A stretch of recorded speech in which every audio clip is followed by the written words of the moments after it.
It is the first Sunday of the month, which means Pastor Call is at Agape Hill, and the Bucks don't start till noon. So we got an hour and a half. No. We will hang right around the same amount of time today. Okay, we finished in we began chapter 8 last week, and we finished right about the 7th and 8th verse of chapter 8. I know that anybody that's following by way of the live stream or the recorded, you missed about half of the Bible class because we struggled a little bit with our cameras, but I think we have our problem identified, which is always a good thing. So we are, this first section here, God has promised to bless Jerusalem. And so we are now going to see this coming peace and prosperity that's going to come in Jerusalem, or as the English Standard Version says, Zion. So when the scriptures speak about Zion, about obviously Jerusalem can mean Jerusalem at that time, but you use the term Jerusalem or Zion, what else can that stand for? Zion. Pardon me? The church,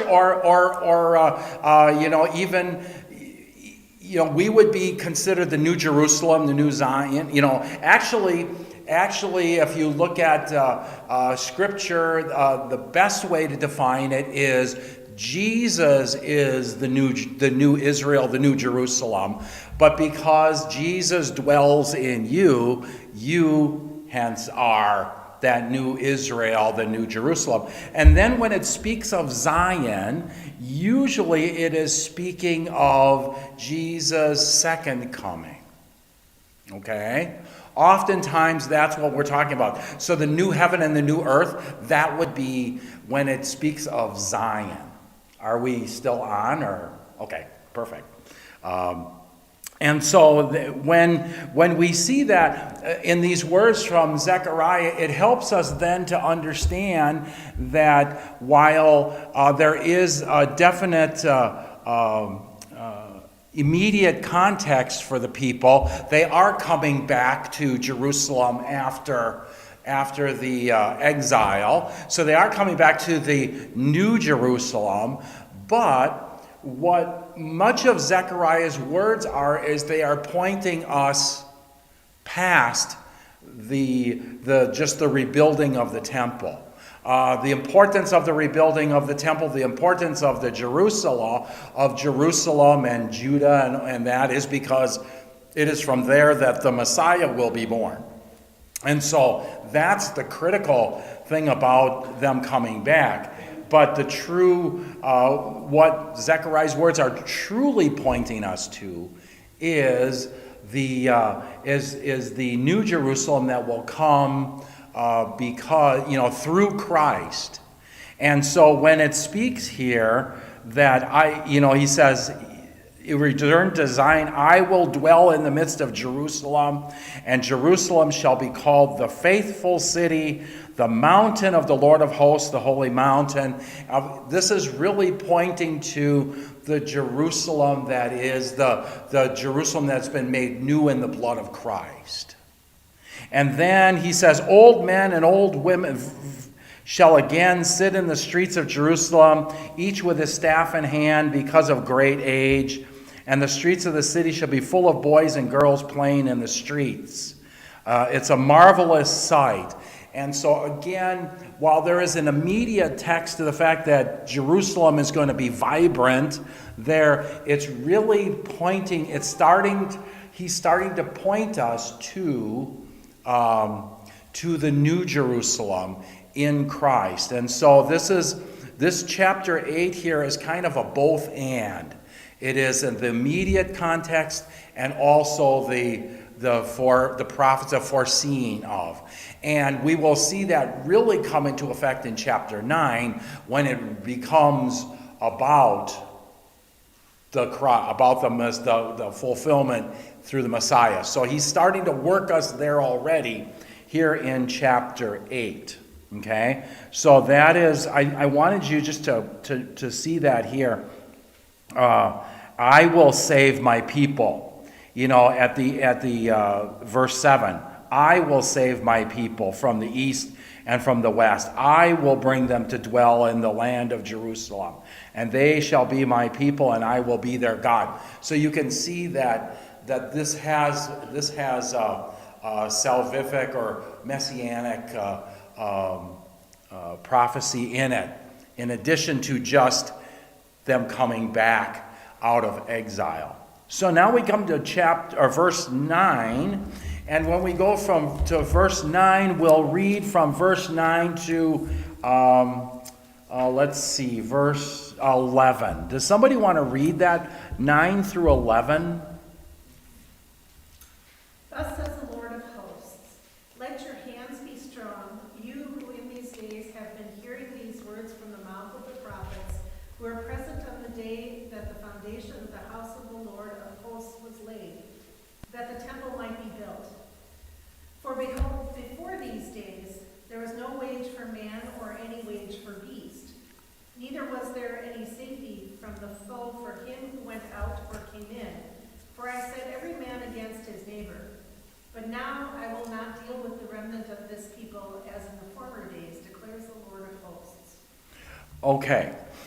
So now we're going to see as we go from verse 9 through verse 17, we're going to see a change taking place in this text.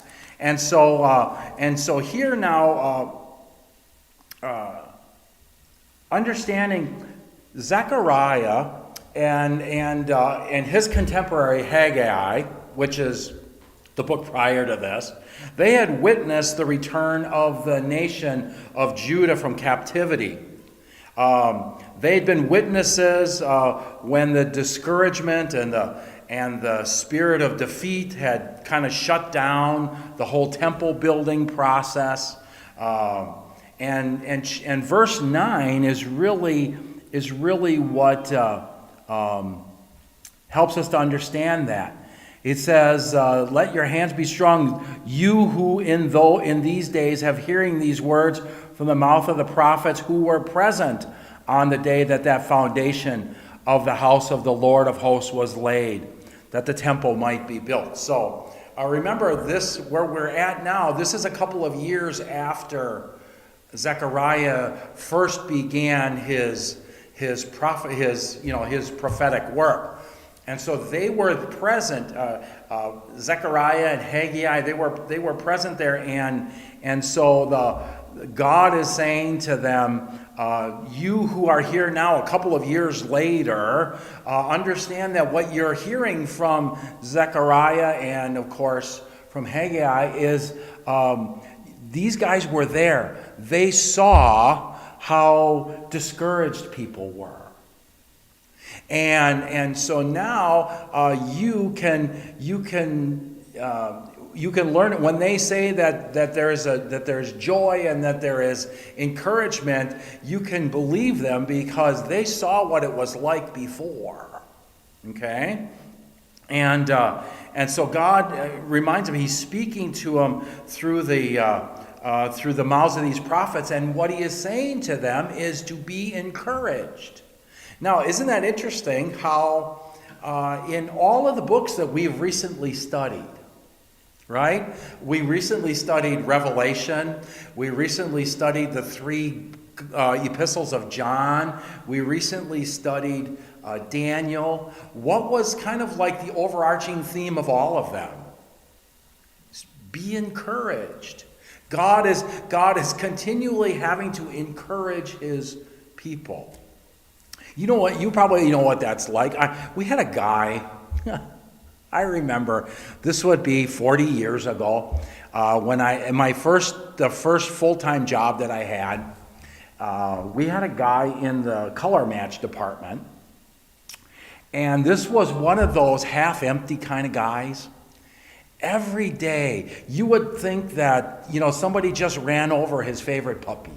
And it was constantly one of those things where he was good at his job, But he was so miserable because he always thought that he was the one being stomped on. And so he needed to be encouraged each and every day. And so here's this 18-year-old kid who doesn't know any better. And I just encourage him, I encourage him every day. Some days it would be, you got to suck it up. And some days it would be reminding him how good he is at what he does and reminding him about his family, all that kind of stuff. Well, isn't it interesting? That's how God does with his people. Is the prophets not only bring God's words of judgment to, but they are always tempered with words of encouragement. Even when Isaiah and Jeremiah, those prophets have to speak of the words of God saying that you are going to be punished and you're going to be taken into exile, you're going to be taken into captivity. Remember that those words always included, but it will only be temporary. Don't have no fear. God will bring you home. The words that we're using now for this next year with our study with our encouragement for the city, Jeremiah 29. Look at those. Those are words of encouragement. Yes, you are in exile, Jeremiah is saying, but while you're there, God is telling you, live your life. Build houses, have families, encourage your kids to have families, do all of these things, and be joy-filled. And we're seeing that same thing here. The message is, let your hands be strong so that the temple is built. Do the work, but do it joyfully. Be encouraged by these words. This is what he is speaking about in 9 through 11, in that he is promising to Jerusalem a social prosperity. Times are going to be good. Trust in that and be encouraged by it. Verse 10, before those days. Here he said, before those days when you were brought home, there was no wage for any man or wage for any beast. Neither was there any safety for any foe from him who went out or came in. For I set every man against his neighbor. Do you ever have conversations maybe with your family, with your parents that lived through the Depression era, right? And how on this side of the Depression era, and we would complain about this or complain about that, and they go, you have no idea what it was like. This is amazing. This is the prosperity here is wonderful. When we talk to the folks from Mung Hope, most of the individuals that have come to this nation, while it is true some have come for religious freedom, most of them have come because of the social prosperity. Because you can come here, Pastor Herr will tell you, do you know you can come here and you can go to school, and if you do well in school, you can go to the next grade. Back home, you can't do that. Back home, he said, you go to school, right? But the only way you get to go to the next grade is if your family greases the palms of the school more than the other families do. So what would happen is, he said, you would have your list of students. Let's say your list of students are second grade. And so in second grade you have 30 kids, and of those 30 kids you split them all up A, B, C, D, so that you got like 7 in each, just to do the math. he said that in the schools there, what they'll do is they will come to you and they will say, at the end of the year, only 9 students get to move on. Okay? Now, you have to be one of the top 9. But the top 9 isn't based off of A, B, C, or D. The top 9 is based off of how much your family gives. And then you get to move on to the next grade.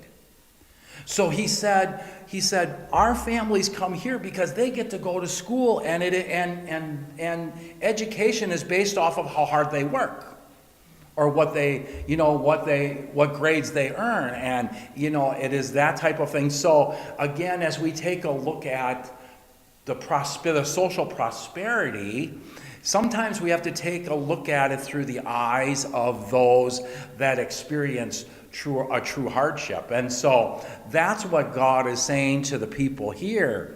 He is saying, if you want to know what it was like, ask them, because they can tell you. Back then, it wasn't what it is today.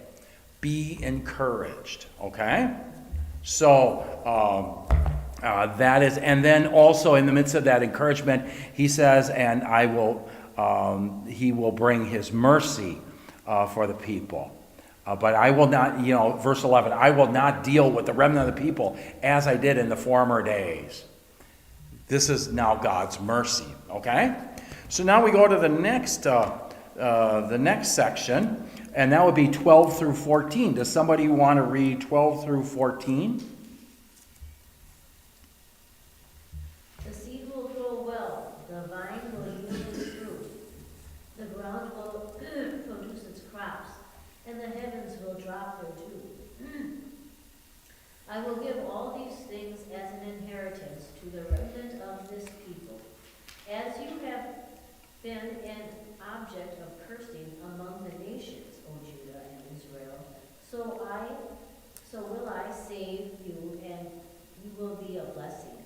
Do not be afraid, but let your hands be strong. This is what the Lord Almighty says. Just as I had determined to bring disaster upon you and show no pity when your fathers angered me, says the Lord Almighty. Okay, so here we see, in verses 12 and in 13, we really see this beautiful picture of the mercy of God, right? We see that God is going to bless Jerusalem, He's going to bless the new Jerusalem with good crops. And so when we think about that, crops are planted by the labor, by the work of the people. So yes, there's hard labor in planting the crops, but what God is saying to them, the fruit of your labor is not going to go in vain. I will make those crops grow. I will make the rain fall, and again we hear in other areas of the Old Testament, right, that he makes the rain fall where? He makes the rain fall on those that are faithful and on those that are unfaithful. So he prospers all, even those that don't believe in him. And I will cause the remnant of the people to possess all these things. You have been a cursing among the nations. You have been the laughing stock of the nations, O house of Judah, O house of Israel. House of Judah and house of Israel. Remember, Judah is the southern kingdom, Israel is the northern kingdom. Now it's just one. It is no longer 2 separate kingdoms. Forever you've been the laughing stock of the rest of the world. So I will save you, and you shall be a blessing. Fear not. There it is again. Fear not. Let your hands be strong. That phrase, let your hands be strong, means don't quit. Keep building the temple. Keep planting the crops. Keep rebuilding the city. That type of thing. But these words, again, have prophetic nature to them for us. As he speaks of the house of Judah and the house of Israel, we go back to what Dana said earlier, that is another word for the church. So what is he saying to us as the church here? He is saying, you have been a byword of cursing among the nations. You have been a laughing stock. You have been the one that the world makes fun of. Have no fear. Keep doing what you're doing. Let your hands be strong. Keep doing what you're doing. I will bless you. He doesn't say, I'll bless all. I will bless you. These are words that are spoken really to the church. Somebody want to, with their outdoor voice? From 14. 14 to the end of the chapter. This is what the Lord Almighty says. Just as I had determined to bring disaster upon you and show no pity when your fathers angered me, says the Lord Almighty. So now I have determined to do good again to Jerusalem and Judah. Do not be afraid. These are the things you are to do. Speak the truth to each other and render true and sound judgment in your courts. Do not plot evil against your neighbor, and do not love to swear falsely. I hate all this, declares the Lord.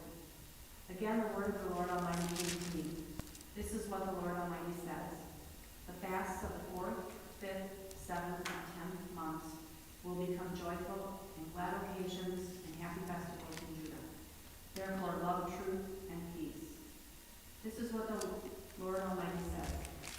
Many people and the inhabitants of many cities will yet come, and the inhabitants of one city will go to another and say, let us go at once to entreat the Lord and seek the Lord Almighty. I myself am going, and many peoples and powerful nations will come to Jerusalem to seek the Lord Almighty and to entreat him.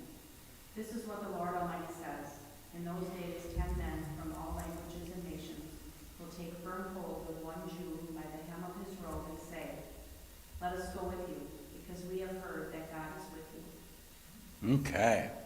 So there's really rich language in here, of course, as they talk about the new Jerusalem there, but especially the new Jerusalem of the church and of course after Jesus' first coming and after his second again. These are very prophetic words. The Lord, before we saw the Lord was going to prosper them with social prosperity, and then he was going to prosper them with good crops. Now look at these words. These are words that go directly, they answer the words from the beginning of chapter 7. Do you remember, if you remember back in chapter 7, when God talked about the worship of his people, what did he say, paraphrasing it, what did he say about the worship of his people? Do you remember that? What did he say about their worship? You can almost guess. It wasn't good. Yeah, there you go. It wasn't good. He said you're worshiping yourself more than you're worshiping me. Remember we talked all about those things, and not only that, their worship of God was really the worship of self, and so that was the first part of the 2 great commandments, and the second part was how did they treat their neighbor? Badly, yes. And so chapter 7 talked about how poor their worship was and how phony their worship was and how weak their worship was. And so what he is saying here is he is promising to bless Jerusalem with happy worship, joy-filled worship. That's what he's talking about here right now. And he says,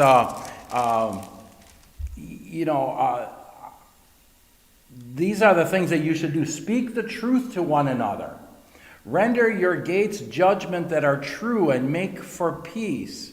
So he's talking about speaking the truth, which again is the first table of the law. right? And then the second table of the law, which is the relationship with our neighbor, and render justly, care for those. Don't offer false oaths. Don't hate. Don't speak unkindly. Care for your neighbor. All of these kind of things. It's all rolled up in there. And then he says the fasts of the 4th and the 5th and the 7th and the 10th to also Jews will be seasons of joy and gladness and cheerful feasts. So he's saying that the worship is not going to be out of obligation. You're going to be worship will be joy filled, and that is something that obviously they didn't show at that time, and frankly, that's probably speaks the same about us as the church. And the church around the world and we talked about that a couple of weeks ago too, of how phony our worship can be at times in that same way. But what he is saying is that when he brings us all together in the new Jerusalem, in the new Zion, worship won't be like that. Worship will be joy-filled. When we fast, it will be eager. When we give, it will be first, it'll be first fruit. We're not doing it out of obligation. When you help a neighbor, it's not going to be, again, out of obligation. That is what he is saying here. It will be cheerful. Therefore, love truth, love peace, he says, because that is what worshiping God is going to be. It is going to be. You remember Jesus to the woman at the well, the Samaritan woman at the well, when they talked about worship, and she said, "You Jews, you worship where? You worship in the temple area. We worship on Mount. We Samaritans, we worship on Mount Sinai, where God's law was given, that type of thing, right?" And do you remember, paraphrasing it, do you remember what Jesus' words back to her was? One day, we will neither worship in Jerusalem or on the mountain, right? One day, we will worship him in spirit and in truth. See, one day, it's not going to be out of obligation in one place or another. It is going to be just it's a natural worship that is going to occur. And the same thing we can say today. I mean, think about how we would apply those words today between the Jews and the Samaritans, right? We could rewrite those words from John chapter 4, where the Samaritan woman might say something like, "Well, you Lutherans, you worship in these beautiful edifices, right? And you Baptists, you worship in places where there's no altar, but there's just a pulpit, and you Roman Catholics, you worship this way, and you Presbyterians, you worship this way, right?" And again, Jesus' words back to all of us will be one day we will all be worshiping in what? In spirit and in truth. You think about that hymn, right? We are all one in the Spirit. We are one in the Lord. Those differences that we all experience today in the New Jerusalem will be gone. And we will worship as one holy Christian and apostolic church, the one church that we confess to. Okay? That is really what he is what he is saying here. And then he goes on, verse 20, people shall yet come of many cities, and inhabitants of one city will go into another, saying, let us go at once. And so he is saying here that the worship will come from all nations, right? And that we won't worship we aren't going, even though we are, you look at our church body today, we are a church body of many nations, just our Lutheran church. However, do we worship as one? Look in our church. We have multiple languages here in our church. And yet, throughout the course of a 365-day year, how many times do we do anything together, much less worship? Like once. Yeah, maybe. Maybe. But you're right. We don't get together for fellowship.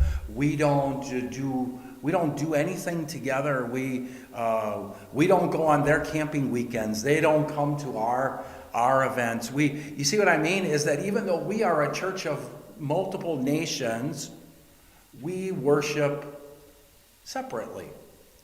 We smile at each other. We greet each other with hi. My guess is we, and I say we, I'm talking both sides, we don't know each other's names very well, right? We just don't. And so what he is saying here is in the New Jerusalem, that's not going to happen. In the New Jerusalem, there will be the inhabitants of many cities, and they will go out once to each other, and they will be inviting to each other. They will make this journey, this worship journey together. It will be one. Many people, strong nations, will come to seek the Lord in Jerusalem and treat the favor of the Lord. In those days, 10 men from the nations of every tongue shall take, and then this is an interesting statement. It says, in those days, 10 men from the nations of every tongue shall take hold of the robe of a Jew, saying, let us go with you, for we have heard that God is with you. So, of course, what Zechariah is saying in the media context is that there will be people from other nations outside the Jewish faith that is going to witness your faith, and they are going to want to be one with you. Okay? But we can also take a look at this in another way. There are going to be individuals from all nations of every tongue that'll take hold of the robe of a Jew. Who would that be? Christ. So we can look at it in that way too. And that would be, and say, let us go with you, for we have heard that God is with you. And so all nations will come before the Lord at the name. Again, it goes back to Philippians. At the name of Jesus, every knee will bow. Every tongue confess that Jesus is Lord to the glory of the Father. And so isn't that saying the same thing? That all people will glorify his name because the Lord is with him, because God is with him. And so that is something that we see out of this text also. So you can look at it. You can look at this both in the narrow context and then in the much broader context of the messianic promise. And then we go from there, we roll right into chapter 9, which now begins the prophecies of the Messiah. So you really see it during the second half of 8, but now it is going to be pretty prominent in chapter 9. So in 9 here, let's begin with And we're going to begin with the first 8 verses. We've got some interesting names in there, so anybody that would be willing to read that, even with all those names, go ahead. The burden of the word of the Lord is against the land of Hadrach, and Damascus is its resting place. For the Lord has an eye on mankind and all the tribes of Israel, and on Hamath also, which borders on it. Tyre and Sidon, though they are very wise. Tyre has built herself a rampart and heaped up silver like dust, and fine gold like the mud of the streets. But behold, the Lord will strip her of her possessions, and strike down her power on the sea, and she shall be devoured by fire. Ashkelon shall see it and be afraid, Gaza too, and shall writhe in anguish, Ekron also, because its hopes are confounded. The king shall perish from Gaza, Ashkelon shall be uninhabited. A mixed people shall dwell in Ashdod, and I will cut off the pride of the Philistine. I will take away its blood from its mouth, and its abominations from between its teeth. It too shall be a remnant for our God. It shall be like a clan in Judah, and Ekron shall be like the Jebusites. Then I will encamp at my house as a guard, so that no one shall march to and fro. No oppressor shall again march over them, for now I see with my own eyes. Okay. So here, where we again are going to see prophecy that'll be narrow or current context, and then we can also look at this from the context of us as the church as we move on. Here it says the burden of the word of the Lord is against, and then it names off a number of different nations of whom the burden of the Lord is against. Now, in its narrow context, in its the most recent context there, they are speaking about the Mediterranean sea coast and all of the inhabitants along the Mediterranean Sea. Because you see, it is in this southern sea coast that came the Philistines. And then in the northern part of that sea coast came Tyre and Sidon, which were all of the rich traders of Tyre and Sidon. And all these other little towns that you see here are all part of those big regions. The regions of Philistia and the regions of Tyre and Sidon. And so these have all been people that had, they have been the ones that have been kind of like the scourge of God's people forever and ever. All right? And so these words of Zechariah to his people are to be words of encouragement. And the words of encouragement, because it is speaking against it's speaking against the inhabitants of Syria, okay, which would be Damascus and Hadrach and Hamath. And then it is speaking against Phoenicia, which is Tyre and Sidon, and is speaking against Philistia, which is the Ashkelon, Gaza, and Ekron. These are the countries that bordered God's people on the northwest, the north, and the south. Okay, and this is what God is saying to the people is you don't have to be afraid of them anymore. You don't have to be afraid. Okay, back in Solomon's time, there were agreements, there were treaties that existed between all of those nations and the two kingdoms. And, in fact, those treaties existed to the point where they even did some trading with each other. And so they were able to kind of live, somewhat harmoniously, but not, while they were still enemies, they weren't fierce enemies. But all of that changed over time. And they became much more ruthless in their persecution of God's people. And so then he goes on here, and he talks first about Tyre and Sidon, and we've heard them before.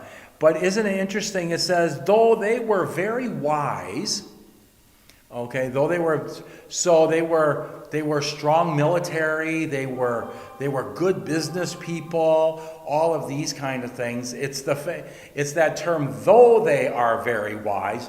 You can finish the sentence. What would a sentence be? Though they were wise.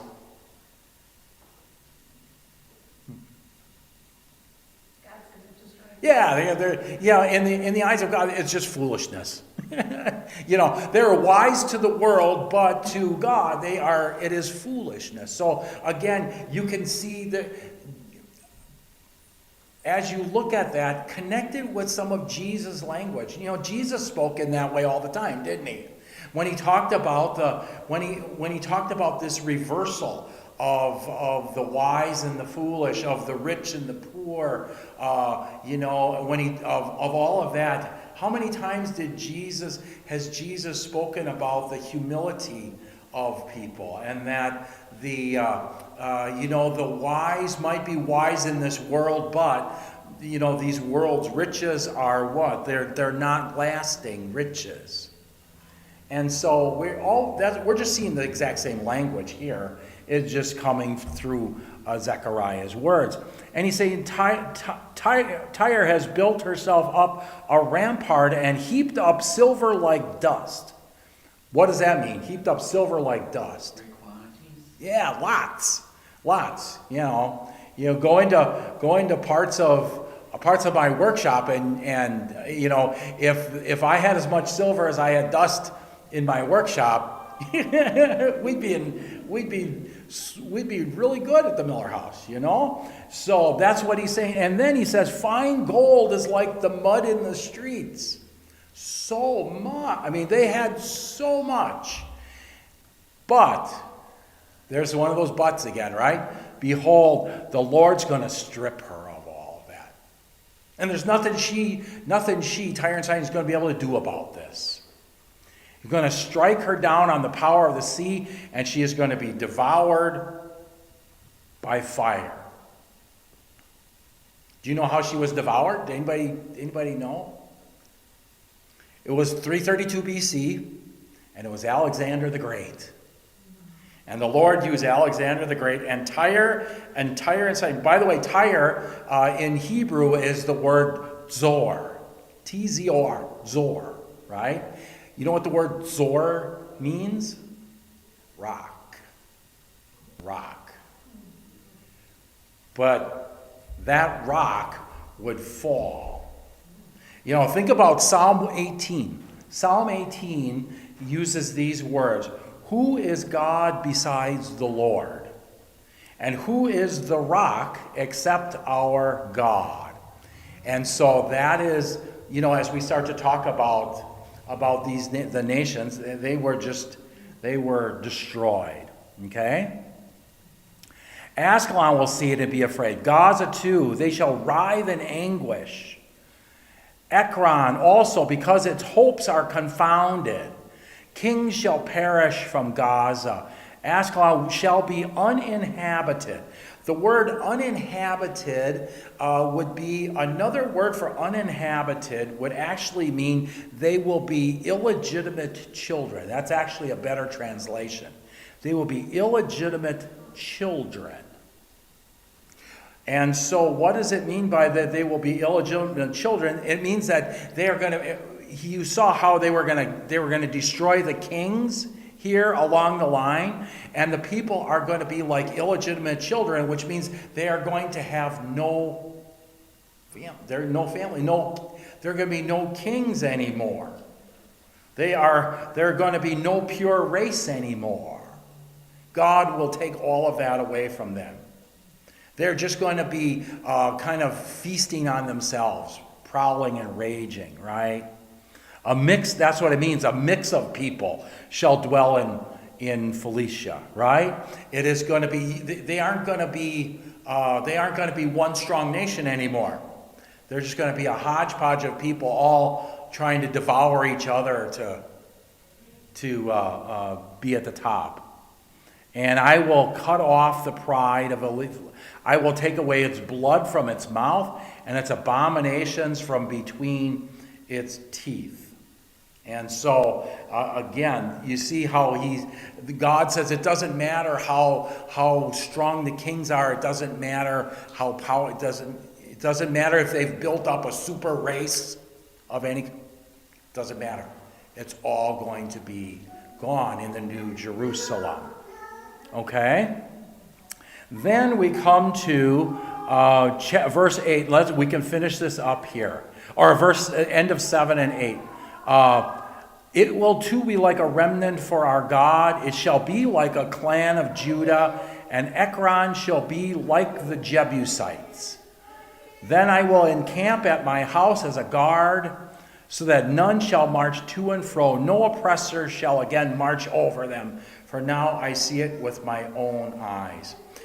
Jebusite, the word Jebus, is another name for the word Jerusalem. It was the Jebusites who lived in, they were the ones who lived in Jerusalem. They were the original Jerusalem. And so here we are seeing that you will be that it also will be like a remnant. It will be like a clan in Judah. Ekron will be like the Jebusites, which means it will be no more. It will be no more.